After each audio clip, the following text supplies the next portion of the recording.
Hi, hello. Welcome back to another wonderful episode of Metal Gear University. I'm T. I'm Kay, and we're TK and M. We thought we were gonna finish MGS3 today, but we tried. We thought it'd be like really, I don't know if cinematic is the right word, but like really cool if we ended it on the 31st, which is our last episode of the year. Mm-hmm. I don't know. No. We're gonna try. We're gonna see. But this last kind of section, like we're nearing the end of the game. Oh yeah, this is definitely like the end game. And as always with Kojima, he drops everything at the end. There's a lot to get through. And we thought we learned our lesson from 2, and we did not learn our lesson. What's even funnier is that 4 is going to be no better. But which is why we have to think of a new format. No, we're going to do it. We're going to do it. I know. But we're nearing the end, and I'm actually sad that MGS3 is coming to an end because it's almost like it's dying twice. It's ending with us, right? Like we're ending this kind of playthrough soon, and we also have no information on Delta. I thought that we would have had something. Oh, what? At the Jeff Awards? Yeah. Honestly, yeah. I thought that like... Jeff Keighley and Friends? Power Hour? You know what? Maybe I'm naive for Jeff Keighley to advertise Metal Gear Solid 3 at the Game Awards. He couldn't even say Konami. He hates them so bad, he couldn't even have Silent Hill win anything. Okay, I don't care. I don't care. This is Metal Gear Solid Podcast. We're going to talk about how Silent Hill 2 got snubbed. Okay, Silent Hill 2, you always say this, T, the trajectory, the growth from when it first came out that Bloober Team was going to create Silent Hill 2. No one believed in it. No, absolutely nobody believed in it. I didn't. I was hopeful, but very skeptical, and it turned out to be something amazing. I think you can go back in our episodes, and I think you can even go back in all of our like social media, and it's you and me going, I hope it's good. Yeah. It's just being really cautious. And goddamn, they fucking did it. It was bad enough that they didn't win like sound design. Bad enough they didn't win. What was the other one? Like best narrative. Best. So sound design, that is kind of a disgrace because it was good. Narrative, I don't blame them for losing it because it's just Silent Hill 2. Yeah, it's just it's a game from like 20 years ago. I don't blame that. But best performance. God damn it! It should have went to him. Luke Roberts, if you're listening, which I know you are, you listen to this small little podcast. Yeah. Kudos to you. Hats off, sir. And it's not to say that the other actors in that category were not deserving of the award. Quite the opposite. I feel like that to be nominated at all is a great honor. However, I will say that I feel that Luke Roberts did perform in a way that I have not seen in games. I mean, if other people are doing it like he is, I'm not seeing it. I felt like it was a given for him at the very least. And I think his loss was compounded with all the other losses for Silent Hill 2. Mm-hmm. Which I feel like there probably are other Game Award shows that we're not privy to. Yeah. Because I think maybe we're giving too much, like everyone gives Jeff Keighley too much attention. And if he has these little anger towards certain companies, maybe he's going to be a little bit biased or partial. Also, not to go more into this tangent, but I realized that the Game Awards bent the rules in order to let Shadow of the Erdtree in, and it didn't even end up winning anything. So, like, what was the whole point? What are the rules? Well, like, the Shadow of the Erdtree is a DLC, yet it was nominated for Game of the Year and multiple other things when it was just a DLC. I guess technically, if you want to be really, really technical, it is a game. Yes, it is a game. However, if I have to download or buy a whole other game to play this other thing, I don't think it should count. I'm not saying it doesn't. They can make a separate DLC category. Yeah, make best DLC, best expansion, something like that. But I don't think it should have been there at all. It was fun to watch. I think Jeff really heard the criticism. It made me feel like he was on Twitter, just like looking at everything from last year. Oh, you know that man was hurt. Because honestly, like last year, it was kind of a shit show. It was kind of bad. Like we went into this thing with bingo cards, expecting it to be shit. And we had some chuckles. And we had chuckles. I mean, cringe was to be had, but it was nowhere near like last year. I really do think maybe we should see what other shows they are. Maybe we should have our own Game Awards on our channel, but maybe of games that we've played on Switch and not new games because it's expensive trying to keep up. Like all the announcements that came out this time. I mean, that's already like 4 games that we're gonna have to purchase. Each gonna be like $60. We just gotta take our time. Take our time, complete the backlog, and we'll get to it. Yeah, just get there. But back to what we were originally saying. No Delta news. No release date. I mean, I was expecting at least something, and then on top of that, there's even less about Death Stranding. Yeah. Like, yo, Kojima, what are you doing, man? I know you're cooking, but give me something. And he came out here to present that award. I thought that they would drop a trailer. I thought that they were going to drop a Death Stranding trailer and a Control 2 trailer. I was looking forward to that. And Pie in the Sky, I was looking forward to a potential Bloodborne. And point and laugh, kids. I get it. But, I was hoping. It was all right. I think I have no opinion either on like the Astrobot and because a lot of people, there's been some back and forth, but I haven't played Astrobot. I haven't played the majority of the games on the list. Mm-hmm. I played a lot of Balatro. I am surprised. I don't want to say that if a game is deserving or not deserving. I mean, I did it with Shadow of the Erdtree, but I just did it a few. But it was a DLC. Astrobot is legit a game. Mm-hmm. It seems to be a game that a lot of people enjoy, and I'm happy for everybody. Yeah. I'm just surprised that it won as many awards as it did. I felt like it won almost everything it was nominated for. Like Astro Sweep, yeah. It really felt like that. I'm trying to think what other... Like, it's really that good, huh? We should try it. Yeah. I really want to be someone... Like, of course, we can all have our opinions, and it's valid regardless, but I would love to kind of play all those games and see for myself, like, which one really stood out. But, Astrobot Sweep was interesting. Mm-hmm. I just want to... Wait, what? Did it win for Best Narrative? Astrobot? Yeah. I don't think it won for Best Narrative. Can we look this up real quick? Astrobot? I swear to God. Best Narrative Game Awards. Best Narrative. Oh, wasn't it Metaphor? Yeah, Metaphor. Oh, it was Metaphor. Okay. I don't think it was even nominated. Okay. No, my mind went to like... I was like, wow, it's just insulting. Astrobot? No, it was Final Fantasy VII Rebirth, Like a Dragon, Metaphor, Refantazio, Senua's Saga, and Silent Hill 2. That was a pretty good lineup. No, it is a really good lineup. But Astrobot Sweep, Best Narrative. I don't think it's a narrative. That would have been fantastic. I would have... I feel like, just wrap it up. The Game Awards are washed. Get out of here. Yeah, it was interesting. But we are here with egg on our face for Control, for Metal Gear, for Bloodborne. But you know what's not egg on our face, though? MGS Con 3 got funded. MGS Con 3 got funded.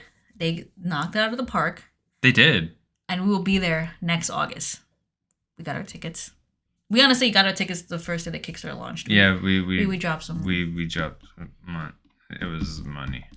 It was money. But we're going. And now I got funded. Honestly, it was getting closer to the wire. It was a little spooky. I'm not going to lie. Mm-hmm. I was a little nervous. But we will be there. We highly recommend if you're in the area or whatnot. It's I'm not going to say it's worth for travel. Just for, for me it is. But if you like Metal Gear a lot, if you want to be a part of a well-run convention and a really positive fan base, it's been great the past 2 times we've went. And if you want to meet your favorite Metal Gear content creators, we'll be there on both days. We'll have our own booth. We won't have our own booth. No. We'll be selling merch. There will be no merch. There will be no merch. There'll be no merch. There'll be no merch. There'll be you stupid slut. There will be no merch. But we'll be there, walking around awkwardly. Don't talk to us. Not in the I'm better than you thing. It's just like, please don't talk to me. Because I have nothing to say. Please don't talk to me. We sound coherent here, maybe. No, you meet me in real life. It's like, hey, Tom, you're the Metal Gear University guy, right? Wow, fantastic job. You know what I'll do? No. Thank you. No, he's gonna be like, you gotta say your name. He's gonna forget immediately. And then you're gonna leave and he's gonna be like, I hated that. Can we go back upstairs? Please, I just want to go away. And then me, I'm gonna give you the most severe eye contact because I want you to feel loved and respected. It'll be really awkward. Then we're just gonna go and like have In-N-Out and just like be like, why did we even come here? Why did we tell people? Why did we even do this? Anyway, Tomas. Yes. Tom. Uh-huh. T. What? Are you ready to continue on with the episode? I guess so, yeah.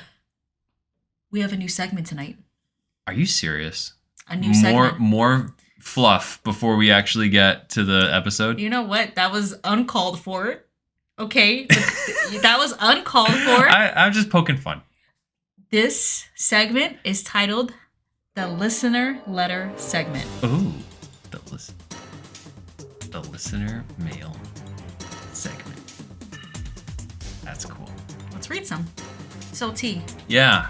For the not fluff portion, I wanted to include some listener emails and some comments we've gotten. So I thought it'd be fun. That is fun. And I think too we can address some questions or like we can address some things that people were asking. And to let people know that we do read them. We read them as soon as I come in. I get the alert. I'm like, yo, Tom, look. It's super nice. It is pretty cool. So we wanted to give you a little segment. And we won't probably do this for every episode, but I think as we get a couple, we can, maybe have a little gap here. I mean, a little segment here and there. Yeah. So first listener email, I will say my name. Hi, Kevin. Hi, Kevin. So Kevin had reached out because two things. They had asked if we're going to play Peace Walker next. And I think Peace Walker would make sense for those who aren't familiar in like the timeline of this series. Canonically, like if you go in order of like the timeline of... Yeah, Peace Walker's after. It's after, but I think we're going to just continue going with release order. Yeah, and like I totally understand where Kevin's coming from because I think they mentioned in the email that it really tackles the character of Big Boss and you could like really like get in the nitty-gritty there, and I agree. However, the reason why we're doing this in release order is because there are certain plot elements that Peace Walker does touch on that get addressed in 4. And I feel like to new people who may be here, it might be a little daunting to understand some elements of Peace Walker without understanding 4, And I would say personally, I think I'm really mentally prepared to tackle 4. Me as a gamer. Ew. As a gamer, I hated that. We're gonna leave that in. I think if I were to start a series, I would play in release order. So I feel like if people are playing and listening, I'd want them to follow that same path. And that's just me. So sorry, Kevin. It makes sense though, and I can't wait to do Peace Walker. I think Peace Walker will be a welcome break from 4. And I love Peace Walker. No, honestly, like to Kevin's point, like I believe that is when Big Boss is like born proper. Oh, I can't. All the people who haven't played Peace Walker yet, all of you new fans, you're in for a ride because Peace Walker, it's a fun game, but it's the story something about that story, like you said, like Big Boss being born, something about that is just so compelling. And I can't wait to touch on that. And we get some introductions to new characters too. So, oh yeah, one of your favorites. My man. But Kevin, thank you for that. And Kevin also asked this really like cool question. He asked, how did we get started on the podcast? And I felt like it was a 2-part. How did we get started? And also just like in general. Like how to start a podcast. So thank you for asking that, Kevin. And I just wanted to say real quickly, and again, we're always someone who, we're people who want others to try to go out there and create because it took us so long. Yeah, it took us forever. So if we can like be the push for you to do something, Kevin or anyone else, please do. Mhm. So, TD, would you like to express how we got started? Yeah. Well, I was listening to Metal Gear podcast because I'm a dork like you, and Ooh. I was excited for the Master Collection to come out. And as I was like listening to like podcasts at the time, I just became never mind, didn't became. I came to the realization that if I was a new fan coming in and I wanted to like get into like the lore and like understand what's going on, and I went to like the top podcasts at the time, I wouldn't really understand the game that well because like people would talk about things that happened in 4, then things that happened in 5, then things that happened in 3 simultaneously and referencing from multiple different sources, and it would make sense to me and even you. But if I was brand new, I would be like, what the hell is going on? So I was like, what if I made a podcast with my wonderful partner over here? What if like we made a podcast that was welcoming to a person like that, and not just a person like that, but like bring in people who are more experienced with the series and just kind of like build the two together and make something kind of cool, you know? And I like the way you explained it too, because I feel like if someone who is new to the field listens to our podcast, they'll be able to jump into the other podcast with that information Yeah. and knowledge. And I think that's why we also include things that were happening at the time. For example, like the situation with Or like hiding details about 2. the Raiden reveal. Yeah. So like we include that information, so when you talk to other people, you can be like, oh yes, I can see why this was so important. I can see why Raiden was such a big deal. Mhm. And I think it just helps you jumpstart the conversations. And especially with MGS Con 3 happening, so any new fans coming, they can feel like, I hope you'd feel comfortable regardless talking to new people, but you can feel like you have that basis. Yeah, you got some bullets in the chamber for conversation.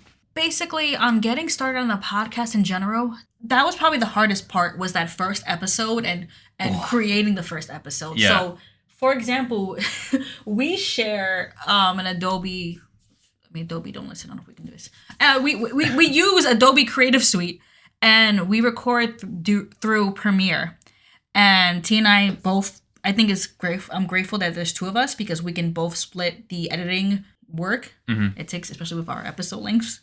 So we share the editing, and we do it through Premiere. There's probably better ways. Yeah, I think the preferred way is through Audition, but the way I edit, like I learned editing through video, so it's just like, you know, that's what I'm used to. And we edited through there, and the first episode it's honestly, it's my least favorite because it was the scariest. It was the hardest episode to do. And I even think the second episode, I have a disclaimer, I fucked up the audio on the second episode. You gotta just go ahead and try. Like, you honestly have to just suck it up, take a deep breath, and your first couple tries aren't gonna be good.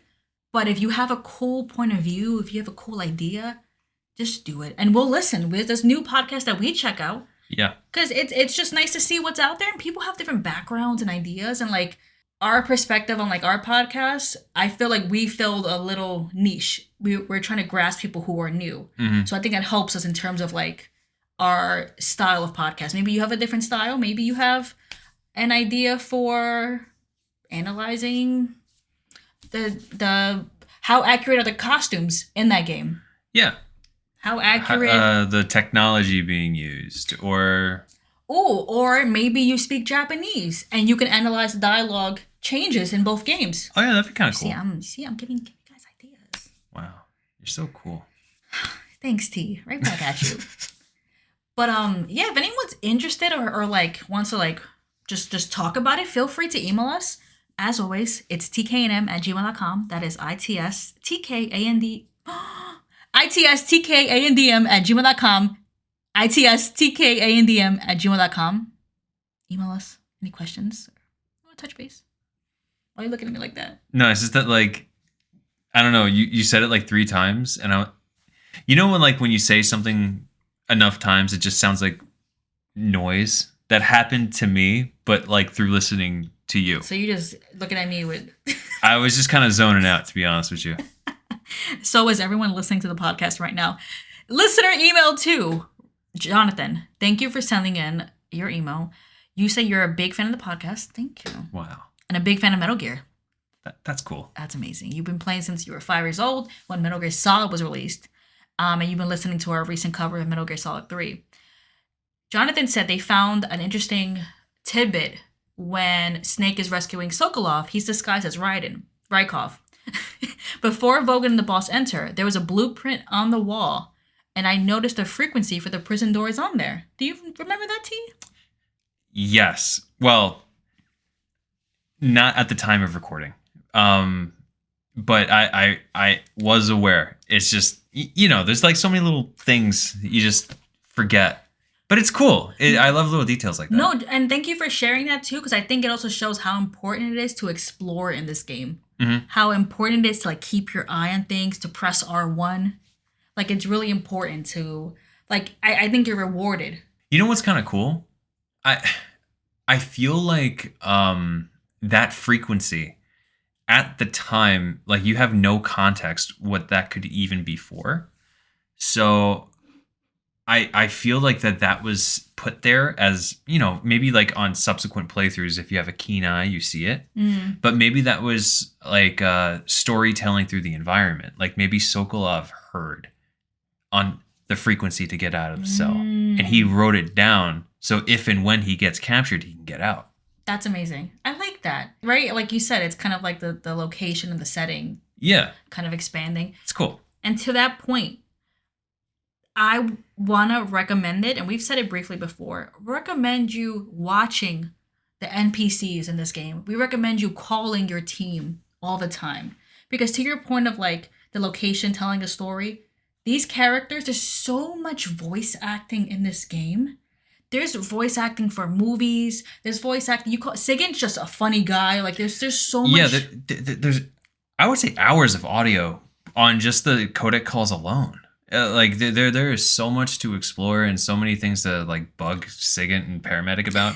Like Major Zero is okay, but like the real like stars of the show is like Sigint and Paramedic. They're like so funny. Like she's honestly so cute, I guess, and like she loves her movies. She'll give you different like descriptions of things you should check out. Yeah, like Sigint's just honestly so funny with his reactions. So definitely. On your like 5th playthrough, which I know you are going to play this a million times, just take your time with it. I think even too, the NPCs, like if you like watch NPCs, sometimes they'll do funny actions. They'll like play off each other. There's one section where like you can see them doing drills. Yeah. It's just kind of cool to like just see like, what these developers put in the game. It's cool. Listener email number 3, real quick. I think this was from Chris. Chris sent us a little documentary that we can look at for the last MGS3 episode. They felt it might be helpful. We will definitely check it out, Chris, and thank you very much. Thank you. And our last listener comment, this was a comment on our Spotify. Did you know you can comment on Spotify episodes? I am aware. I just forget, but it's neat. And now you all know as well, so please. This person, I read this when I laughed. They had commented that the section of the game where Ocelot's groping Tatiana and realizes that it's Eva, essentially, what in the game, you're able to look at people's, how would we describe this? Like you can see Eva's. Oh yeah. Thank you. There are certain points of the game where you'll be able to see another character's medical history. You could look at Eva's and you could see back in her earlier records that she had breast enhancement surgeries. So what this person is claiming is that Ocelot, when he initially groped Eva, he felt that like silicone gel thing, and he groped her again to see if he felt that same same little plastic surgery little thing. When he groped Tatiana, he was like, "Oh wait." And so this commenter was stating like the chances of 2 women having implants back then, like the chance of that, especially, you know what I mean? Like it has to be. That's how they figure it out. You're probably right, but I hate it. Like you are probably like 99% correct. but I hate this. And it doesn't take away from the fact that Aslak groped her at all. Yeah. Also, the fact that he groped two separate women. At least he thought he did. But yes, so why the fuck are you groping two separate women? To make sure. Was the perfume not enough? Were No. the boots not enough? No. He was like, obviously. It's the only way to check. You don't understand. They do this stuff all the time at the Pentagon. You just don't understand. This is it's a tactic. It's a military tactic. Look, it's very even-handed. Okay, people get their breasts groped. People get their huevos broke. People wear thongs. People wear thongs. It's very freaky place. You know, billions of dollars go missing in the Pentagon. It's too. There's kind of like you don't think it's related? CQC techniques and shit they're learning. See, this is people wearing thongs. They're getting freaky in there, man. I'm telling you. You're hearing it here. But yeah, I hate that. But thank you for that comment because you're right. I hate it. I hate fucking. Oh, there's too much grabbing in this game. Yeah, there is. There's a little bit too much for my liking. But T, that was it for our listener email segment. Wasn't that kind of nice? It was actually cool. It was cool. You guys can send in more if you want. You know. What's our email? It's tkandm@gmail.com. That's itstkandm@gmail.com. Wow, that was beautiful. Thank you. I'm not used to saying it, so I was like, I am hoping this is it. Looking at me for approval. Yeah, I'm just if you can't see me, because you obviously can't see me. Like I was saying that, and I was like looking at Kay and nodding at the same time. Right? I was like, "This is it, right? This is our email." Guys, are you ready for the episode? Pop quiz time. Whoa! Oh. We have pop quiz questions. You ready? Yeah. Okay. Let's jump right in. Sure. We've had a lot of giggles today. Some. And we're not even like really in the episode yet. You're ready to breeze Why do you guys through? listen to us? You guys good? It's just some silly guys as well. I think they know the vibes. Anyway, you ready to breeze through these 5 pop quiz questions? Yeah. Of varying difficulty. How varied? Varied. Okay. Varied? Very varied. Okay. I hope all of you get 100, as always, right? I know all of you just do so well in these pop quizzes. But T, are you ready? Yes. I expect you to get flying colors. Okay. Pop quiz question number 1, T. Lay it on me. How many volts course through the veins of Vogan? Ooh. Well, I believe his body carries an electric charge of 10 million volts. You are correct. Wow. That's a lot of volts. I know. It was cool to learn, though, that it isn't really the volts that kill you. Remember? We it's not the volts. It's the See, if that was the question, I would have got it wrong. Well, that wasn't even part of the game, so we didn't include it. Yeah. But what was it? It's not the volts. It's the what? Amps. Amps. So that's how people get struck by lightning and then survive. It's a lot of volts, but it's the amps that kill you. Pop quiz question number 2. T. Please list 3 ways that Snake can escape his prison cell. Okay. And this is after he gets captured. Yes. The second time? Second time. It was the first time. I think he's been caught by them so many times. What do you mean? Like, this is the first time he's in like a prison cell, right? Yeah. Okay, no, I'm just thinking because in this game he's been a terrible spy and a terrible like sneaky guy because he's been caught by the boss. Remember she flipped him over. Oh, okay, yeah.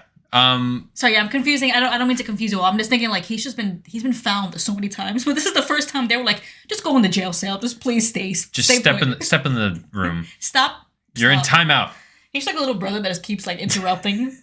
Anyway, 3 ways that Snake can escape his prison cell. Okay.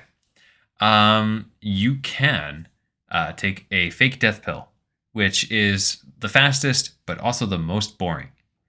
You could also befriend Johnny, which is fun. I like to do that one. You throw food at him and he becomes your friend, and then you spot the frequency behind his little picture. You know, it's cute.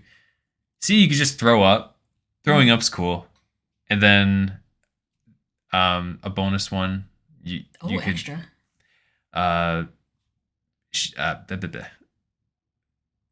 The sorrow. shows a little like code during the torture sequence. You call that frequency? Yeah, then you call that frequency. Oh, thanks for giving an extra one. You are correct with all of them. Ooh, thank you. Thank you for that. That's it. If you have any other ones you want to add that we haven't listed, please feel free to send them in. Question number 3. Oh no. And this is actually a really good one, especially for new fans. Oh, what is it? T. In the PS2 version of Snake Eater, Uh-huh. Snake tells paramedic in a codec call that he's scared of vampires, and then he falls asleep in the prison cell we mentioned.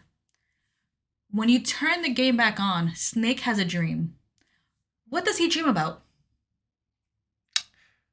Well, he dreams about the unreleased game that is either titled Guy Savage or the main character is called Guy Savage. Who cares? No, I care. It's important that we list it because it's honestly going to be lost media. And It technically is. yeah, that game, Guy Savage, never got released. The demo only exists in that one little section of the game. You can't play it anywhere else, I believe. What are the odds that they'll actually put that in Delta? I mean, it was only for the PS2 version of the game. Yeah. You know, I think it would be kind of cool if they put like a different kind of game into Or have in that, Delta, I mean, rather. have that demo somewhere in the game just so you can see it. Be like, oh, if they had like a historical column or a menu, Yeah. it would be cool to just have that there for like just kind of Just to preserve it. Exactly, preservation. Mm-hmm. But you are correct. Question number 4. Oh. The Sorrow. He's been dead for a minute, we find out, Mhm. after his boss battle. How long has the Sorrow been dead for? A minute. That's what she said. That your He's final been dead answer? for a minute. No, he's been dead for 2 years. That's a minute. That is a minute. That's quite a minute. 2 years is a minute. You are correct. Yeah. I remember one time I said a minute to somebody, and they were like, What do you mean? What do you mean? I'm like, Is that a New York thing? I think it's a New York thing. Also, too, the word brolic, that's apparently only a New York thing. Didn't know that. Question number 5. And last question. Where is Eva planting bombs to aid in your escape? It's actually choose the best option. You mean a multiple choice? Yeah, I actually lost the words as I was saying it. I was trying to be smooth. Fuck you. A tunnel. I'm gonna read it again, okay? Where is Eva planting bombs to aid in your escape? A tunnel. B, a warehouse. Or C, a bridge. This is a tough one. You know, I've only played the game 1,000,000 times. I can't really remember. It's a bridge. It's a bridge. You are correct. Yes. You didn't have to shout me out a few seconds ago. That was so foul. Especially on the eve of our anniversary. How would you do that to me? I don't know. I just thought it would be funny. It was funny. Thank you. Are you ready to get into the episode? Do you want to tell me something right now? Do you remember what day it is? Jack, do you remember what day tomorrow is? That again. I'm sorry, but I still don't have a clue. Huh? On to the episode. So, last time we left off, Snake was going up a ladder. Wow. Wow. Again. So cinematic. And he pops up back at Groznygrad. This old man never learns. No, he's back, baby. Will he ever going to teach him a lesson again? So, you're in the parking lot where all those tanks and all those like armored vehicles are. You could not pop up in a worse place. No, it 'Cause kind of sucks. There's a lot of people patrolling. Cars are constantly moving.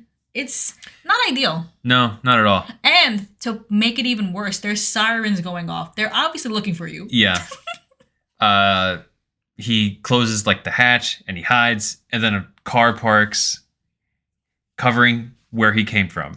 So now he's stuck. So it's like there's no turning back. Yeah. I think what's also cool is that Snake has a nice little eye patch. It is cool. You He know, looks like a pirate. it's cool for us, not so much him, because he can't see out of it. But he looks great. He looks great. He's one of those very few people that would look cool with an eye patch. I saw someone in real life wear an eye patch once, and they did look cool, I'm not gonna lie. And they had a trench coat. It looked like they were, Who was this person? I think it was Big Boss. That's crazy. There was a time I was in a CVS and then there was an eye patch in the counter and I bought it thinking that I would look cool like Big Boss, and when I put it on, I did not look like Big Boss. You look like a guy with an eye patch. Yeah. It didn't like fit the eye socket that well. It was like one of those eye patches that was like very round and very big, and it covered like a fourth of my face. Sick. No, it wasn't sick at all. It's so cool to you. But Big Boss Snake, he does look cool with the eye patch. Anyway, let us continue. You are given the task of being really, honestly, you have to be sneaky at this point. You cannot fight anybody really. You really have to try to find your way. You have to explore the base and like basically stock up on your ammo, because again, your task is to go in, sneak in, and plant the explosives on the Shagohod. Well, not on the Shagohod, on the fuel posts. 80% of the time, my bad. It's all right. Because that's where like the liquid rocket fuel is, and then you blow that up, it's gonna be like a huge boom. It's gonna destroy everything. Mm-hmm. So you make your way, and then you end up in the R&D section again, where you accosted Rykov, and you explore this place and little items that you could find that are helpful. I think it's really important that you do search around in this game, because I think not only are you given little, like again, you can see soldiers in this area doing drills, see soldiers kind of like on the ready to look for you. It's really cool to see that. But in terms of items, there's also a very important item that you can get to aid you in this little objective. Which is the maintenance outfit. So as opposed to the scientist one that made it easier to traverse, was it the West Wing? The East Wing. The East Wing. This one will allow you to traverse the main facility where the Shagohod is. and no one will really bother you. Some. It's a similar situation where if the maintenance workers see you, it's lights out. But I will tell you this: I didn't find that outfit when I played. So yeah, everyone, you had a great time. So the maintenance outfit does wonders. I'll tell you that. Also here is, you had pointed this out to me, the sneaking suit, right? Yeah, this is the experimental sneaking suit. And it is so cool. It's one of the best sneaking suits in the entire franchise. I think it's really cool and really awesome. It's basically it's a black version of what the boss wears, yeah. I like that kind of like yin and yang type. It's the symbolism, you know. The symbolism. Yeah, I think, you know, Kojima thought he was doing something.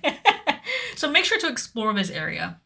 And as you make your way to the hangar, you know, you're talking to your team. You and Zero discuss the importance of destroying the Shagohod. And in this conversation, there's a brief mention of, you know, whether Eva having that Shagohod data is safe or even smart. And Zero mentions that, you know, since she's under the employ of Khrushchev, it would be more of like a deterrent in his hands than anything that would that Vogan would do. Which is such a stupid idea. Because, like, honestly, like, okay, I get it where Zero's coming from. And he's right. You know, it would be safer in Khrushchev's hands than in Volgan's. But, like, Khrushchev isn't going to be in power forever. Who's to say, like, the next guy wouldn't go crazy? And I think, too, you already have someone like Vogan who has power and influence and people behind him who he's going against Khrushchev. So there's already people who are kind of rising up. Mm-hmm. And like you said, like it's either the person after Khrushchev may not be as well-liked or as friendly, but even, too, someone else worse than Vogan could even come up and take over and get that. So... You know, it's just it's silly political games that mirror real life in many ways. When I first heard this, I thought that there could have been an added addition to be like, oh, don't worry, this mission is for this. We'll worry about Khrushchev later. Like I can see them, you know, like plot against him. You know, maybe. Because it's, again, like, yeah, for now we have a worse enemy, but once we take out this worse enemy, we can go back to... That's kind of like the wording I got. Like go back to business as usual. But another thing that Zero mentions, which might even be more important, Zero mentions, like, look, I know you're after the Shagohod, but remember, you gotta kill the boss. And he doesn't Oh. even say it, but he basically alludes to, like, you remember you had two parts to this mission? You gotta do something, kid. You gotta do it. And to me, it almost felt like he couldn't bring himself to say it, and I felt like it was also like they're both kind of avoiding it because remember they were very close with the boss. Mhm. The boss and Zero have years of time together. Yeah. Like, they were together in previous wars, like previous missions, and then you also think about Snake and the boss had Who had this like really deep connection. And now you're tasked with killing this person for betraying her country, and you don't even know really why she did it. I think too the part of this game, like we've been so focused on the Shagohod that I think it's almost like you almost forget that's like the other half of the game. Like, okay, yeah, we have this big tank and you see it and it's large, but there's also that lady. Remember? Like, Yeah. That's you have to do that too. It's kind of cool because like I feel like this entire game is structured in like that mindset of trying to block something out of your mind, even like you know it's gonna happen. Like the whole game is like framed like, oh, once you get rid of Volgan and the Shagohod, the game is over, and it's not. It's And I feel like we keep getting these glimpses of the boss. For example, like he keeps seeing her, or she keeps sneaking up on him. And to me, when I played this game, it was almost like a reminder, like, oh yeah, remember? You see how tough she is? You're gonna have to fight her. mm-hmm, I was left with this impression of like, this is gonna be a really bad boss battle when I fight her. mm-hmm. So that's coming up, boys. It's coming up. But first, the Shagohod or the oil tanks. This mission's fine if you're not me. You did okay. Take your time. Get the maintenance outfit. For a first time player, you did fantastic. You're Honestly. too kind to me. You're too kind to me. You go about it. You finish planting the C3, and what's important about this cutscene? The only thing that is really worth mentioning is you get this. What happens? You get this cutscene of Snake removing the heart-shaped C3 that Eva made, Mhm. and I just like how he just immediately just like squishes it together to make another shape. Like he doesn't. She made a little heart, and he's like, whatever. Yeah, I don't give a shit about this. But he changes it into a butterfly, and he throws this plastic explosive in the air that's shaped like a butterfly and catches it. And I didn't know what this meant, but you had told me. Oh yeah, it's meant to symbolize him getting over his lack of depth perception. Like earlier, when Snake and Eva were in the cave, there was like a little butterfly, and he couldn't catch it because he has one eye now, and this is to like show to the viewer and to the player / viewer that Snake got it again. He's getting better. Yeah. He's adapting Got you this time. quicker and quicker. That's true. I mean, how many people could say that they could regain depth perception after losing an eye? Like what, like a few hours ago? And also in this stressful environment. Mm-hmm. I feel like that's a nod to him improving and him like act like he's always been capable, but now he's getting capable like that. Yeah. And like he's going through such physical pain, but he has a mission. He knows what he has to do. And so I just think it was kind of like a nod to like his competence. Mhm. And also like I feel like his perseverance, Yeah. he caught, I'm gonna keep going. Mm-hmm. So anyway, what happens after you finish planting the C3, T? Oh, well, Snake tries to sneak out of there in like the most obvious way possible. Like he's like, imagine sneaking through a warehouse and like you're hiding behind boxes. You're crawling around. You're trying to stay to the shadows. Snake is just like walking very deliberately. I don't know. Anyway, he's walking and all of a sudden Volgan is like, "Yo, I see you." Captured or caught yet again. Honestly, they just need to. I like Snake. You need to kill him already. Like obviously he keeps You think you get him, he escapes, he comes back. You get him, he escapes, He's like the little brother. he's a little brother. He's like an infestation. Like you think you killed one and more keep coming. Like he's just it's just so dumb. And like the worst part is the whole crew is here again. Oh yeah. It's Vogan. You got Ocelot, and then you see Eva knocked out on the floor for some reason, and then the boss sneaks up behind you again.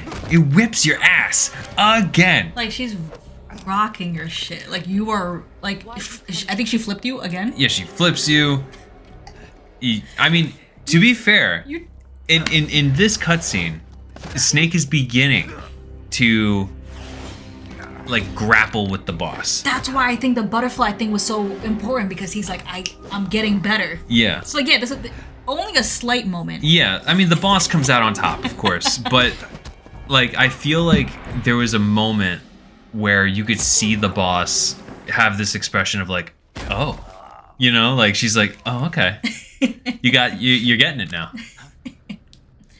But again, she still fucked you up. And I think also what's scary is that Tatiana / Eve was on the floor. That's your escape route. Yeah, which means there's no escape. And which means They found out. They found out. Yeah. So you get taken in again. And I love Vogan, right? Vogan just is such a jerk. I love him. He's so stupid. Vogan was like, you know what? Before I kill you, I'm gonna tell you my whole plan. No, okay. Before we go on, Volgan as a character, I love so much because there are so many characters in this series that like you could just have episodes just discussing their backstory and their motivations. Volgan, he's a borderline like Looney Tunes character. Like he's True. I tell you this, he's a better Solidus. Did I say it last episode? You did, and I hate that you said that because you're kind of right, and I hate that. I love Solidus, but no one else does. No one else who knew him loved him. He was not good at what he did. He got the worst deal out of everybody. He just skilled in nothing. But I think the only thing that gets Vogan, like that allows him to be a better leader, is He's that surrounded by spies. he has Anyway. he has the thunder power and the money. He has the money. And I think he's an imposing force. Like I think he commands. Yeah, he does have a very commanding presence. And Solidus, what pains me is that Solidus had like so much ambition and so much drive just to have the rug pulled out from under him and just have it be revealed that like everything that he ever planned was a lie. Yeah. That sucks. Volgan, at the very least, like what he's doing is like real. Like this is his thing. And it could have been done without the boss and Ocelot. Like he had a whole army behind him. He had the money. Yeah. And he had the connections. And we'll even hear more of what he has right now because again, he's giving his whole his whole backstory, his whole monologue. He also explains how they found out about Tatiana. Oh, / cool. Eva. Amazing. He essentially caught her. She was snooping around. She was being a spy and looking around his little office or little whatever. And they were like, "Hey, what are you doing? Is this the philosopher's legacy on you?" Oh, the philosopher's legacy, you say? And then I think Ocelot says that she had the smell of Gasoline. It's not even her perfume. Not even her breasts. Which tells me He didn't need to grab the breast. Which tells me he didn't have to. If he smelled that gasoline. That was just extra insurance. I hate him. Whatever, Ocelot. On a not so funny note, he's like, "Yeah, I gotta kill her. I'm gonna kill her and kill you." I mean, to be fair. At this point, enough games. Snake needs to die. Eva needs to die. And too, Eva's been around them a lot, so she's been hearing She knows things. a lot, yeah. And she felt comfortable enough to get the philosopher's legacy, so she has to go. Mm-hmm. Vogan, horrible guy.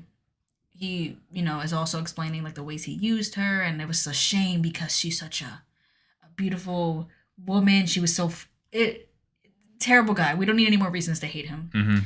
But we get a nice little breakdown of the philosopher's legacy and the history to which Vulcan came into power and wealth. So, to bring this into little concise points, we're just going to summarize it. So he states that after World War II, the most powerful men in China, the United States, and the Soviet Union made a secret pact to defeat the Axis powers and to make a new world order. Ooh. I know, it's fantastic. Those resources were pooled together to spy on other countries and research, like rockets, the atomic bomb, the Cobra unit, all this fun stuff, all these little bits. And I like how it says the most powerful men, not even like the leaders of them. It was like this small, like these secret guys in all these different countries. It's giving Illuminati. It's giving Illuminati. You know? The Lalilulelo. It's giving. Yeah. Money was pulled together, and basically that wealth is the legacy. Yeah. The three countries were gonna split the money, but Vulcan, was like, we deserve that.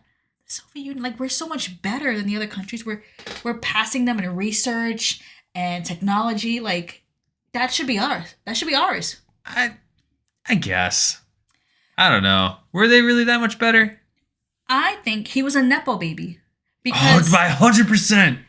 the only reason that he's involved, the only reason he knows any of this, guys, is because his father was part of the philosophers. Like he was part of that pact. He was one of the powerful men. He handled the money, and his father took the money, and since his father took the money, now Vulcan has the money. Literally, his father divvied up the money and laundered it through different countries: Switzerland, Australia, Hong Kong, and basically now the Soviet Union has the entirety of that wealth. And that little microfilm, It contains all those little bank transactions. So the only way to access all of this money is to analyze this microfilm. the philosopher's legacy, right? Yeah. Once Vogan's dad died, he was like, he learned of everything. And he was able to attain all of that money and wealth with the help of a rival of Khrushchev. This person's name is Leonid Brezhnev. Brezhnev. So Khrushchev got mad enemies.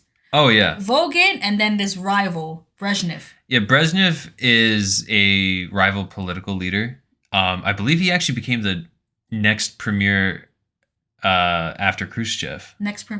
I think that's what they were called, premiers. Oh, I didn't know that. Okay.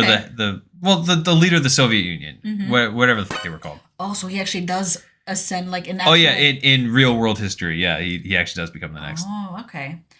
Also within this game, he's the one that built the fortress on Grozny Grad. No. I think Brezhnev kind of like allowed it to happen. I think all of this stuff at Grozny Grad is all of Volgan's territory.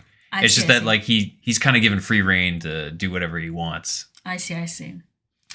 We also learn that remember Granin with the drinking, the guy we found back then with the boots. He was tasked with building, like, researching, developing, whatever. Making Metal Gear. But when he didn't produce results, that's when they turned to Sokolov. And that began the kind of rivalry between, the one-sided rivalry. And that's when Vulcan was like, we need to get Sokolov. And that's what kind of kicks off this whole game. And then Vulcan's explaining, like, look, I couldn't do this because, again, I'm, my countrymen, I don't want to look bad. So I went through my secret philosophers channels. I went through all these little secret, not Illuminati channels. And I called the boss. And I said, hey, babe, come defect with me. That's what he said. Verbatim. Come defect with me. And she did it. Surprisingly enough, she actually did it. I wonder what he said to her. Well, he alludes that he and the boss bonded over wanting to make the world one again. You see, I don't think that they agree on the same one. I think they think I think they have very different definitions of making the world one again. And it's better that we don't hear that conversation. Some things are better left not explicitly explained. Mm. But it would have been interesting to hear kind of like the way she rationalized it within the conversation. Yeah. Because making the world one again sounds, to Vogan, it sounds like he wants the world to be the Soviet Union. Yeah, well, maybe not even the Soviet Union. Maybe Vogan like land. he literally wants to be king of the world, you know? But the boss, something doesn't seem right. Yeah, that doesn't seem to be the boss's like vibe. Like I feel like that she wants something a little bit more meaningful than just like I'm the king of the mountain, you know? And we can see that by the way they interact. They're cordial and they're on the same team, but she's a lot more reserved.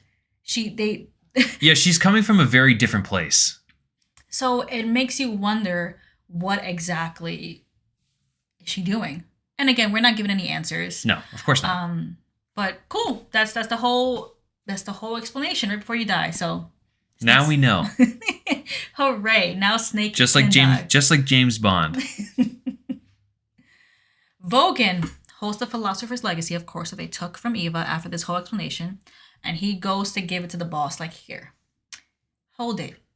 But he doesn't just give it to her simply. He, like, hangs it over her head, or, like, gives it to her and then yanks it back, like, playing with her, right? Yeah, I think he just, like, enjoys having the power, you know? I feel like it kind of, like, shows their power dynamic, where, like, Vogan feels the need to, like kind of, like, put people in their place, you know? He has to exude that leader mentality, like, oh, I'm gonna give it to you. But you like, have to wait for me. Oh, actually, you know, it kind of like shows different leader dynamics, like both like traits of a bad leader and traits of a good leader. Where like Vogan, in taking the legacy and kind of like toying with it to give it to the boss, he's kind of like trying to lead through like intimidation. And the boss, she just has like this very calm, like her hand is out, and she just kind of like extends it a little bit more, but it doesn't come off as like intimidating. It comes off as like, all right, little boy, hand it over. There's a very big presence with the way that she carries herself. It's very commanding. And like you said, it's calm. Yeah. Vogan is by no means calm or collected. No. Very emotional. He is a very emotional man.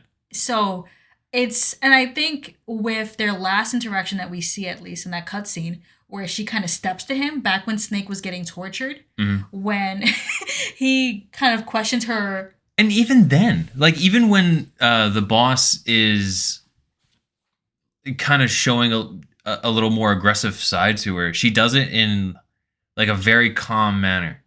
Because she doesn't run after him. She's not super aggressive. All she does is step towards him.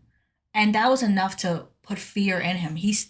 That 6'8" whatever man fully steps back. Yeah, he was like, whoa. He put his hands up. Like, yeah. he fully steps back. So I think, like, yeah, they're both kind of different sides of a leader.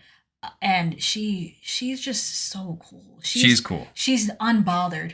Like you said, she just stands there, extends her arm out, and I'm waiting. Yeah. And then she also, like a good leader, doesn't dwell on it. She goes, you know what, by the way? I think Snake is up to something. Like, she's good. Because, like, she's above this petty shit. Like, she's just like, all right, next thing on task. This is what we got to do. Also, she's, like, mindful of what's going on. She's just good at what she does. Because she's like, one, why was Snake here? She doesn't mention his maintenance outfit, but why is he here? You know, imagine, right? Hey, you don't like my onesie? She could have noticed his outfit, but no, she's just like, why is he here? And then also she notices, like, and within the base, she's like, oh, C3's been missing. So, like, obviously she's aware that there's like another, he's sabotaging something. And she's like, you know what? I'm gonna go find it out. I'm gonna leave. And you know what? I'm gonna dispose of Tatiana Eva. I'm gonna dispose of her. Don't worry about it, Vogan. I'll do it.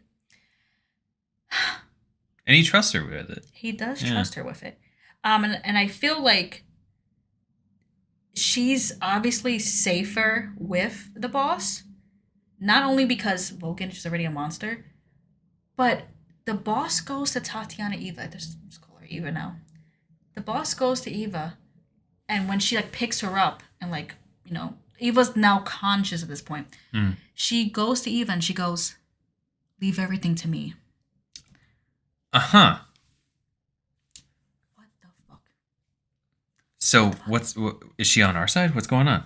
I feel like Snake's hope that she was doing something shifty. He doesn't hear this, but I feel like Snake's been acting like I can change her, like I can bring her back. Uh-huh. But now this is the first confirmation that we get. Leave everything to me. What does that mean? And even Eva's shocked, right? Doesn't she look at her? Yeah, she's like, oh, okay.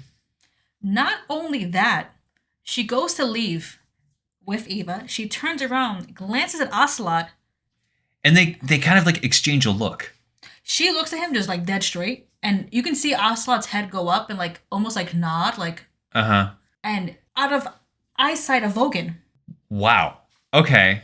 There's a lot going on. And what's cool about this is like, I feel like her giving that little like nod to Ocelot, that's like one of those things where if you blink and you blink and you miss it. Oh, 100%. You know? 100%. And it also just goes to show you similar, I think this is why I compare Vogan to Solidus a lot. Because they're the, you know, the listed leader. They don't know what the hell is going on. Yeah, they're not actually doing anything. They're kind of figureheads. They got the money or the power, or they were the first one to make up the team, but there's no real leadership there. And so all this is happening, and Vogan is not privy to any of it. No. I mentioned this in the last episode, but it really is that scene from The Dark Knight Rises where like, because like the guy gave Bane all that money and he was like, but I'm in charge. And Bane's like, no, you're not. Do you feel in charge? Man, ooh, we gotta put that for movie night. But like, that's such a cool, I feel like that's almost like a perfect example of like this relationship that the boss has with Vogan, where Vogan really felt like he had it because he was big and mean and he had a lot of money. But when push came to shove, everybody lines up to the boss. Yeah, and it's like, yeah, you can have this whole army, you can have civilians and your countrymen line up behind you. But when you have the real honchos, like you have the real people, real talented, smart people, you are insignificant. Mm-hmm. You really hold nothing. But also the thunder power is kind of sick, so. No, look, I mean, thunder power is cool. You know, it's not too bad. Well, the boss leaves, and it's just Snake, Ocelot, and Vogan. Now, Vogan wants to fight Snake for, you know, hurting the love of his life. It's the only person he ever cares about. But Ocelot steps up and he's like, nah, I want to do it. I want to fight him. And doesn't Ocelot basically begin toying with his little guns again? Little circus act? Yeah, he's being stupid. And it's just like his whole thing. It's just, ever since Snake said, revolvers are like more your thing, he made revolvers his whole personality. Like he started twirling even more. He has 3 guns instead of just twirling one. He's insane. Like, I mean, you want to impress somebody, like you got to just keep adding things to the juggling. does he want to date Snake? What's going on? A girl can dream. Anyway, Ocelot goes to try to like be like, hey, my turn. Let me fight him again. Remember you fought him way back in the day? That's crazy. Yeah. He wants to fight you again, but Vogan's like, it's me. It's time to kill Snake. But Ocelot's kind of like stepping up to him now. Yeah. Ocelot whips out. Yeah, he kind of like whips out another revolver, points one at Snake and another one at Vogan. Which, honestly, as a first timer, like you'd be like, oh, everything's just unraveling now, and like every like all the powers that be in this world is just kind of like losing their grip, and all these little chess pieces are like, oh, I could be in charge now. I like that too, the idea of chess pieces, because like each, like you have like the king who would be Vogan, and he apparently has no power, but the boss is stepping to him, Ocelot stepping to him. You had Eva who was playing you, like everything is slowly unraveling, and I think Vogan recognizes, you know what, it's time to kill Snake, but I think a part of him still playful. You could just kill him so quickly. He wants to fight you. Yeah. He also wants to fight you at your best. So he like tells Ocelot, I'm fighting him. That's it. And he directs Ocelot to give Snake his weapons. Do you think that this is like a way to almost like assert dominance? I think so. Like this is like, because like if you think about it, the boss is doing some microaggressions. I didn't even think about it that way. like whether, like, do you think Vulcan actually recognizes these little things that the boss is doing? Is he smart enough to catch the little slights? You know, like does he feel like emasculated in a way? You know, I've never thought about it, but like for me right now, thinking of that cutscene, I feel like he feels emasculated by Snake, just specifically. Like I feel like he wants to beat Snake on his terms. Like, I'm gonna fight you and I'm gonna beat you at your best. Give him his weapons. I got him. So I feel like it's I feel like it's almost like a cat toying with a mouse. This mouse has a gun, but the cat has a gun. I don't know. The cat's got a gun. But like it's like he's playing with his food. This little pussy cat's got a gun. All right, I'm sorry. And I think it's just merely that he's just playing with him. I know I'm gonna beat you. Here, take your weapons. But I am curious. I want to put more thought into that whole idea of like Vogan feeling emasculated. And I think what's interesting too, I wonder if there's added context to that, considering Vogan's probably bisexual, or just like Vogan was with Tatiana and then he had Rykov. I'd see him as bi. But I wonder if there's a layer to that, like if we really look at the game. Oh, like what? You think like Vulcan's like sexually frustrated in a way? No, I'm just thinking like, you know, back then, I mean, we spoke about the two spies defected to the USSR and how America, one of their ways to like diss them or kind of like tell, you know, the American public all these spies were like not smart or mentally well was by saying they were gay. Yeah. And you have Vogan, who is openly with Rykov. He's the head of this army. He has Rykov with him. And I feel like it's almost this thing of like, step to me. Look me in my face and tell me something. You know what I mean? So like, I wonder if he's comfortable with it or if there's this layer of like he's constantly having to prove himself. Right, because like I dare you to say something, guys.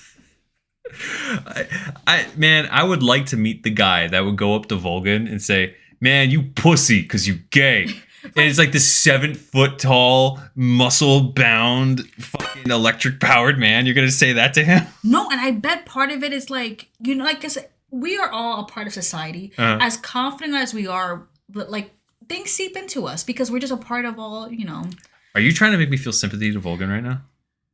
Is that what you're trying to do to me? What I'm trying to say is like, as confident as he is, back in the 1960s, like there was definitely an element of like, I don't even want to say homophobia because it's like not a fear of gay people. Like you had people who were openly antagonistic and what is the phrase, like openly harmful to people who were gay. So I can only imagine Vogan also holding that anger and fear. Like people are gonna look at me like I'm wrong. And so I wonder there's an element of him who's like he wants to prove like I'm a man. I'm a man, and also I love and like who I like. I dare you to say something. So I it's funny. I never thought about it in the context of him trying to feel stronger, but I wonder if there's an element of that, or maybe we're just overanalyzing it like usual. We might be. But this is fun. This is fun, and also finding ways to be sympathetic towards Vogan. How dare you? How fucking dare you? He's a scary bisexual man. Man. Anyway. This boss fight's decent. No, I actually really enjoy this boss fight. It's cool. Yeah. Like, the arena is cool. Like, you're in, like, some sort of, like, little pit. It's just you and Vulcan. Yeah, right? Does it lower? I'm not trying to forget. Like, oh, yeah. You're on, like, a platform that lowers and it just turns into a pit. Death match. Yeah, it's like a cage match between you and Vulcan. It's pretty sick. And Vulcan takes off his coat. Or rather, he burns off his coat like a cool dude. He kind of looks like he's like powering up like in Dragon Ball Z. He does. Yeah, right. So like he powers up. We also get no explanation to the thunder power. He just starts like No, he just has it. his body just does that. Yeah, I mean, you got psychics in this game, so like I don't know, you got ghosts, so fuck it, you know. What's cool is that you can grapple him, and Ocelot will like compliment you as you do it, and you're like, oh wow, that's cool. You're so cool, Snake. Ocelot's just watching. Does Ocelot shoot at you while you? No, he doesn't. He actually gives you ammo. Like he's actually like, wow, you're so cool, Snake. I love you so much. So is he helping Snake for the mere fact of like I want to fight Snake next, but in that same realm I want to see Vogan fail and die? Like I think so. Like I feel like Ocelot has grown to respect Snake to such a degree that he doesn't really care for the mission or where he is on like a loyalty spectrum. Like I think his worldview is becoming like I am Snake's #1 fan. I love like he's like, this dude fucks. I like this guy. This guy's cool. I think to add to that, in this boss battle, you fight Vogan. Once you get to half health, Oh, something really interesting happens. the match pauses for a moment, and he essentially looks at Ocelot and says, "Kill him." Which honestly should have been at the start of the game. Which is why I said earlier, it felt like a cat playing with a mouse. He wanted to fight you because he thought it was going to be fun, simple. I get to finally kill this man. I'm such a big, strong man. He can't kill you. And he's like, you know what? I'm done playing. Ocelot, kill him. Because obviously I can't. And think about the layers. You want to be a man and kill this guy because you've already messed up with Tatiana. Like, I'm obviously the man. I can kill whoever I want. You can't kill Snake. And you're like, you know what? I'm going to make one of my other men kill you because I have the power to tell people what to do. So you know what I mean? Like, it's just this whole thing again of like being a leader and like he's just so powerful. But to kind of chip away at that idea of like him not really being the head honcho like he believes he is, Ocelot says no. Just no. And Vulcan's like, what? What do you mean you can't? You can't kill him? And he says that he makes a promise to the boss to Vulcan. Meaning, the boss must have went to Ocelot at some point and was like, make sure Snake lives. Yeah, that nod obviously meant something, whether it was this or something else. Yeah. But they were meeting in secret and planning things. Again, undermining Vogan. And then Ocelot points at Vulcan and says, fight like a man. Fight like a man, Vulcan. Like, ooh. We might have an idea with this, like Vogan being emasculated. Maybe there's something more. Maybe we can dig with that. Because fight like a man, that's rough. That is rough, especially when you are in a pit, you're losing, and someone you thought was under you totally disregards your order. Like, I feel, I don't know. Like if I was Vulcan, I would feel like my entire world is just beginning to unravel. Where, like, I'm being supplanted by the boss. My underlings are not listening to me. I cannot beat this handsome man with an eye patch. He's supposed to have shit depth perception. What's going on? We just tortured him. We just tortured him, and I beat the hell out of him, and now I can't beat him. What's going on? Yeah. And again, like, I feel like you know, it's the second half of the battle where you have to fight Vogan, and he's so much more aggressive. He's so much, like, it's a little bit harder. It is. No, the electric attacks are very, very prominent in the second half. A thing that you could do to help you out is if you take out your little Rykhoff mask and you pop it on, Vulcan stops the fight. And he's like, Ivan, is it really you? And then you can get like some free hits in. The downside is that he becomes much more aggressive after you do this. Yeah, because you tricked him into thinking it was his man. Damn. So do it if your back's against the wall, but be prepared. Yeah, be prepared for him to just go even harder afterwards.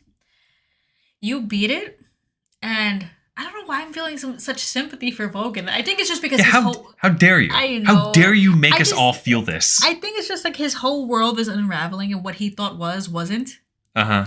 And you have basically you defeat him and like you leave this area and let him just kind of like remember I don't think we mentioned there's a time limit to this Oh yeah. so okay when you planted shit. I know sorry we got so into Vogan when you planted the explosives on the oil tanks right Mhm.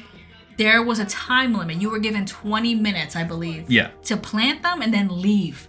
And this timer has been going off since the moment you planted it. And we know that time is ticking down because during the cutscene, during cutscenes, you can press R1 when it's indicated and you can see the Sora holding up a timer. Just be like, tick-tock, buddy. The timer can go down and be ticked too long? Oh yeah, yeah. See, I never No, during the Vulcan boss fight, there's a countdown. There was a countdown in the boss fight, yes. So, like... A lot's at stake here. so much. But like when you beat Vogan and leave, he's in there. Everything, you know what I mean? Like he just kind of like you beat him, you leave, Ocelot leaves, and he's just kind of there to like I guess be in the explosion. Yep. So that's why I kind of un poquito feel bad for him. Oh, just a poor little Vulcan. Poor little Vulcan. Oh, no. He just got everything ripped away from him. When you leave the area too, Eva's here.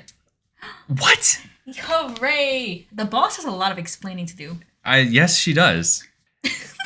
Eva is just like, get in, loser. We got some places to be. And Snake is just like, all right. They hop in and then they get to a safe distance and everything explodes. Fantastic. Mm-hmm. Then they're just like, all right, now we got to get out of here. Basically, while you're leaving, Eva has a little monologue, doesn't she? She does. Because Snake is lamenting that we can't escape just yet because I still have to fight the boss. And Eva's like, no, you don't understand. Like, the boss is at the escape route. Like, she's at the place where we're escaping to. And Snake is like, why? She's waiting for you. She's waiting for you, Snake, for that final mission.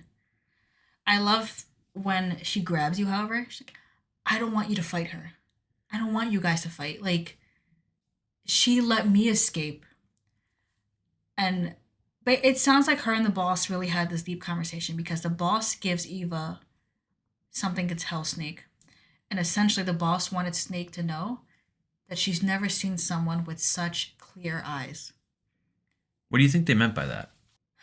You know, I really wish I would have took a moment to think about it before we recorded because I don't know. Clear could mean so many things. Yeah.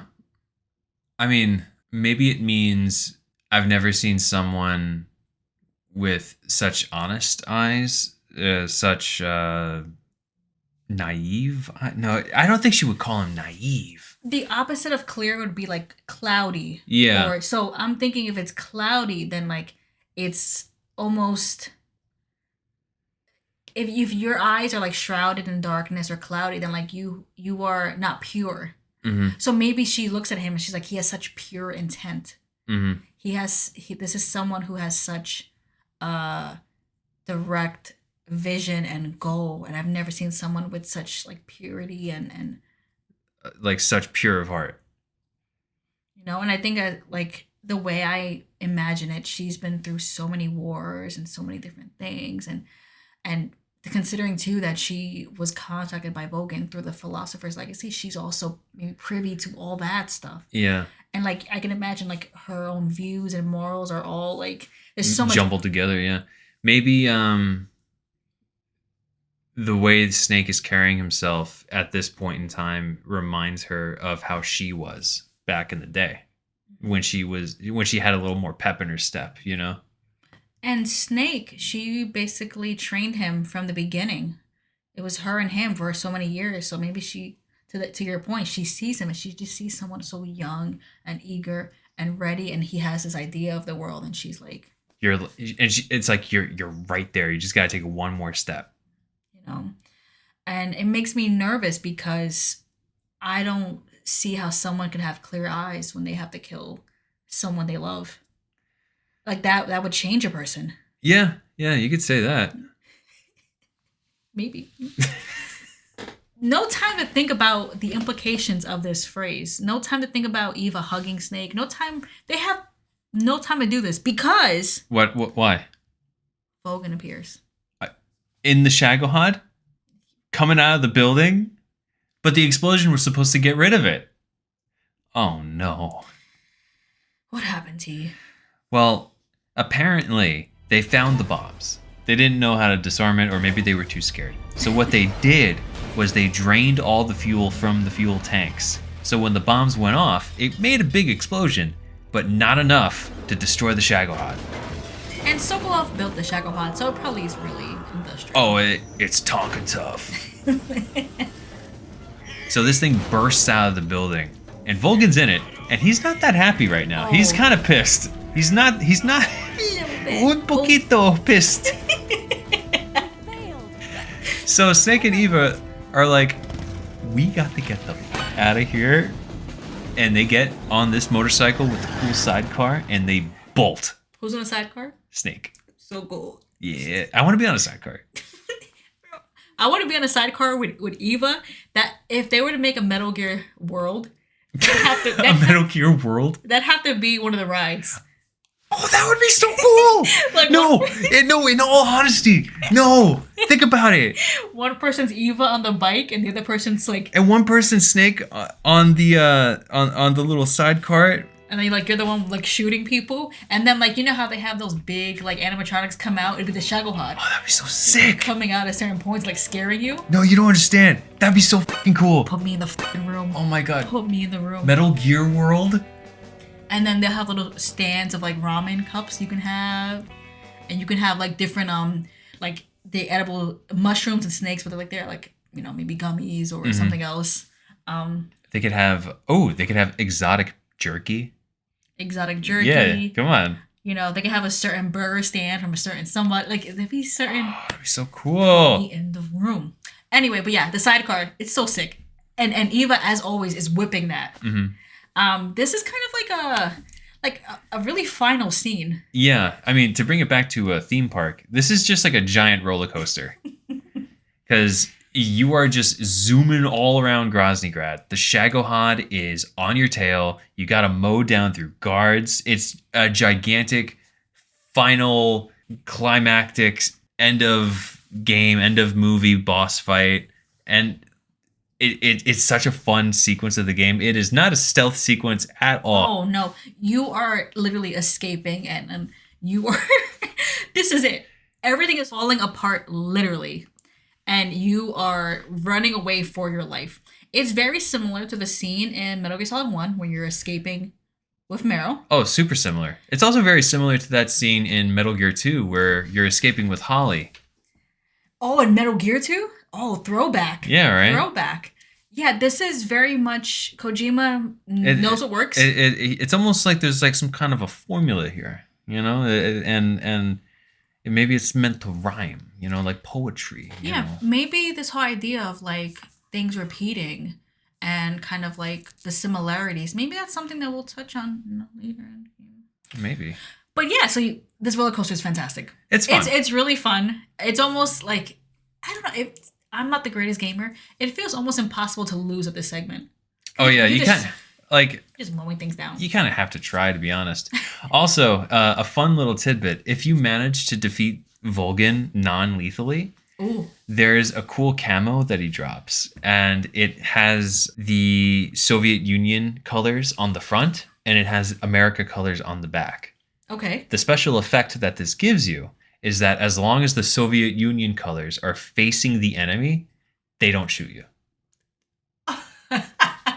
So patriotic. It's so sick. No, because like this entire sequence, it's almost impossible to die because they will not shoot you. So it is like a ride because you're just sitting there. Yeah, if you just want to chill, just throw on that camo and then just like sit back and just watch people just not shoot you. So you just just- drive through the base. So all you have to do is trank Vulcan during that last boss battle. Yeah. That's amazing. Beautiful. So this could be a really kind of like interactive boss fight or like little segment, or it could just really be a little cutscene where you're just sitting in that two-tone suit Mm-hmm. waiting for the bridge. the bridge. The bridge. What's happening at the bridge? T? Well, Snake and Eva, while trying to escape this whole little section, they're like, how the hell do we defeat the Shagohod? They come up with the idea that Eva still planted the C3 on the bridge. So they devise a plan. We get the Shagohod to chase us all the way to the bridge. We cross the bridge. When the Shagohod crosses it, we detonate the bombs, and the Shagohod will fall into the cliffside river, thus destroying it. That's not a bad idea. That's actually a pretty cool backup plan. Especially, too, if you blow up the bridge while the Shagohod's on it, you would hope that drop would be enough to damage it. Because it's not even like you blow up the bridge before he comes, and he's just, the Shagohod's left. I mean, at the very least, if it doesn't destroy it completely, it'll immobilize it. So, I mean, at the very least, it's enough to get away. And you know they're going to chase you. You know you have the bombs planted there. Not a bad plan at all. No, it's a cool plan. So they go, but along the way, they run into Ocelot, Oh of my course. God, of course. He's the other annoying little brother. And there's just like this cute little cutscene where Ocelot is trying to like kill you guys, but you know, he sucks, so he doesn't do it. Ocelot almost dies by having debris fall on him, but Snake saves his life by shooting a rocket launcher at the debris, exploding it in front of Ocelot, but not killing him, thankfully. And Ocelot thinks that's really cool. Yeah, I was like... just when he thinks he's escaped falling for him, he keeps getting pulled back. He's just so enchanted. So you get the Shagohod to lure itself all the way to this bridge. Now, on the way to this bridge, you have like these back alleyways in Groznygrad itself. You end up on the runway. Ooh. The Shagohod's chasing you on this runway. The rockets are on fire. They're going. Yeah. And mind you, the Shagohod, Volgin piloting it at this point, rather, he doesn't care about his own men. He doesn't care about anything. He's shooting down helicopters. He's mowing down guards. He's destroying his own facility just to get at you. And I mean, this is evident from the first time we see him. Because again, he needs that scapegoat of the boss in like the earliest cutscenes of this game. He needs her as a scapegoat because otherwise it's him harming his countrymen. Mm-hmm. He needs her to be like the fall guy. She's the one that shot the base. She's the one that... But it's him. He doesn't care. He has a goal. He knows he wants this one world, you know, that he wants to be the king of the world, and he'll do anything to get there. I mean, by looking at his actions, what is this one world that he would create? Mm-hmm. You know, like what kind of a world would that be? It's just him.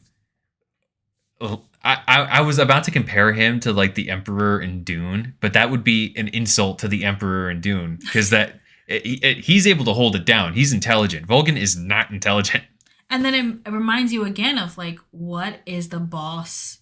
What is her idea of making the world one? What does that mean to her? It's obviously not Volgin. Yeah. So it just goes to show you that Volgin's gonna do whatever it takes by any means necessary, and his countrymen. I mean, he's mowing them down. They can't tell anybody because they're dead. Mm-hmm. And his goal is to have you both killed next. So you and Eva both make it across this bridge. Now, Eva's playing the role as the spotter. Snake is playing the role as the shooter. They wait for the Shagohod to cross this bridge. Snake shoots the bombs. It explodes. The Shagohod falls. And you celebrate. Everything's great. Everything's fantastic. Everything is solved. Now you and Eva can go. You can see the boss and leave with her, and everything's okay. No, you're wrong. Because the Shagohod lifts itself from the bridge and it lands on your end. So this is a jump? It launches itself? It ditched the backside because like there's like this like large. It looks like a launch pad for the missile, more or less, that it shoots. It ditched that whole backside, and now it's just the front end with the treads. And Volgin is piloting this thing, and he's like, I'm not finished. So Snake and Eva hop on their bike, and This is like a mech boss battle. Like you're fighting a Gundam. Oh, like you're fighting just this tank. oh yeah, You're fighting not Metal Gear. yeah, it's not not Metal it's Gear. not Metal Gear. It's not Metal Gear. Quote. Yeah, whatever. A lot of people don't like to people online like to do the well. Actually, it's not Metal Gear. It's a Metal Gear. I don't care what you guys say. Make your own podcast. We told you how. Tell me I'm wrong.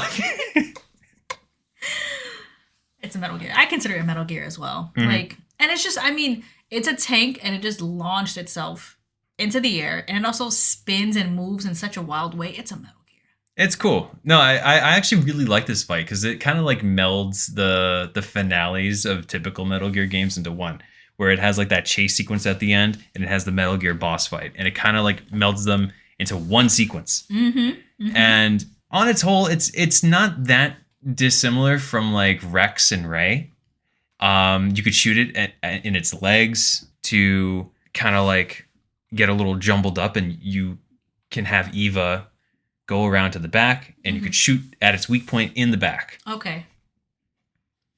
You more or less defeat it, and it stops moving.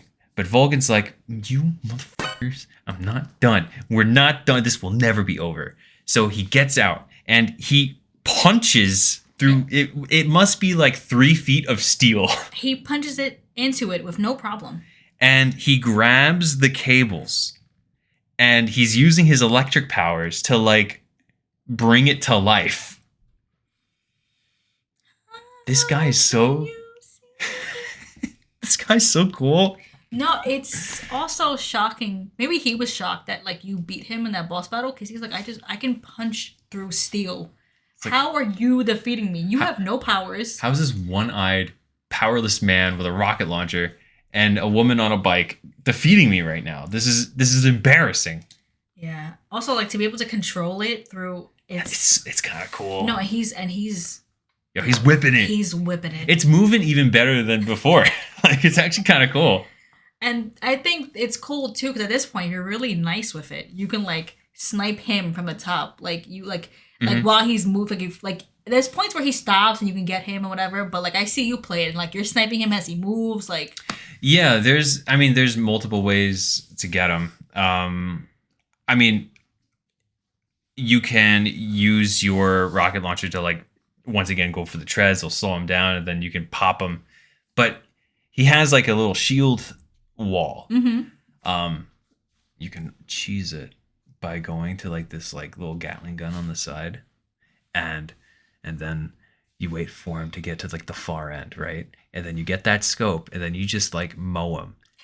You just mow him down, and Tom's cheesy. I don't give a shit. So then all you gotta do, right? The bullets fire at such a rapid rate that he can't block every bullet, and he wants to travel to you, right? So as he's traveling to you, every other bullet from this like anti-air gun is hitting Volgan, and it's doing a lot of damage. And then you can just defeat him super easily. It's Like, just kinda, cheese it? Oh yeah, it's great. That's pretty cool. That's pretty cool. That's the first thing I'm doing when I'm playing Delta. Oh, that's gonna be. It's gonna be so funny. It's gonna be. I wonder if that's actually gonna be viable. I That's wonder if they're what I gonna was- like fix that. You know what I mean? Like I'm so curious what they keep, what they change. Yeah. That's gonna be cool.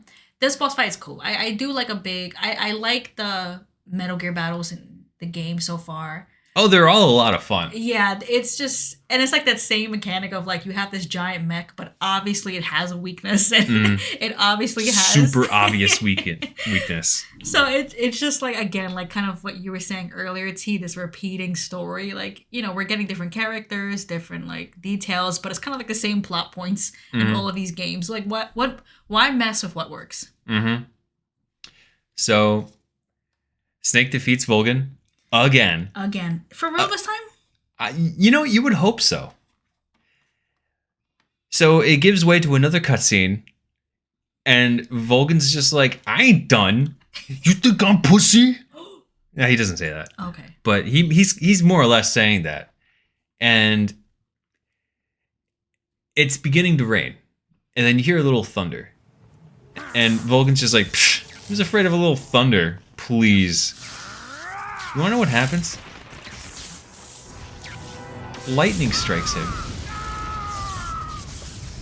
And That was God. Finally ending it. lightning strikes him. Not only that, this lightning causes Vulcan to burst into flames. Oh, that's kind of rough. And as he, not only that, as he's on fire, he's wearing a lot of bullets. He's wearing like some bandoliers. The bullets are going off, and it's just shooting him over and over and over again. The man on fire. Yeah, he's like a man on fire right now. He might be very angry. Yeah, a little angry. Yeah. I can see him. But how would he even make it out of this? He got hit by lightning. I bet you it had a lot of amps too. I think God probably. Yeah, God put some extra amps in that one. Then he lit on fire, and then he had bullets rain upon him. He's done, right? We're not seeing him again. I don't think so. We don't see him again, right? He's dead right now, right? So Snake and Eva embrace, because now they finally have some levity that it's over. It's over. I think the game's basically done, right? We'll find out next time. What? Are you telling me the game's not over? Oh, right. That. And what is that, T? We have to kill Mom. We have to kill Mom. Damn. I think next episode is going to be the last episode. Yeah. You know what? Probably. The last episode of our MGS3 coverage is going to be on December 31st, guys. The last episode of the year. That's kind of cool. We're ending it with killing Mom. Yeah. What a strong start. Yeah. No, I'm excited. I'm sad. I'm hopeful the next 2 weeks we'll get some Delta news. I'm ready to put on my clown makeup, but maybe. It's possible. You never know. We're recording this on the 14th, so we have a couple of weeks. Maybe we'll be blessed, and by the time the last episode of the MGS3 coverage is, we'll get a little... Cue the Curb Your Enthusiasm music. T, this was a fantastic episode. This was I don't even know how long it is right now. We don't have a timer, but I know this is a hefty one. It's going to be beefy. But I had fun. This is cool. Me too, T. As always, we love doing this. We love talking with all of you. Everybody who sent in emails, thank you so much. We didn't read all of them, but please continue to email them. We'll, if we can, we'll add more listener email comment sections to the podcast because we know you love them. As always, please send anything to it's tkandm@gmail.com. That is itstkandm@gmail.com. Oh, good job. Thank you. You could also leave a comment on the Spotify. Yeah. You could also do that if you want. I don't have to spell that. So go right ahead. Also, if you haven't, please rate the podcast. Feel free to follow us on Twitch, YouTube. It just helps us out. Let us know we're doing a good job. Let us know people have come into Twitch and been like, hey, what's up? And it's been so sweet. You're doing a playthrough currently of MGS2. Oh yeah, I'm doing a playthrough of MGS2. It was a charity redeem. I know. I tie my hands. I got to play Metal Gear.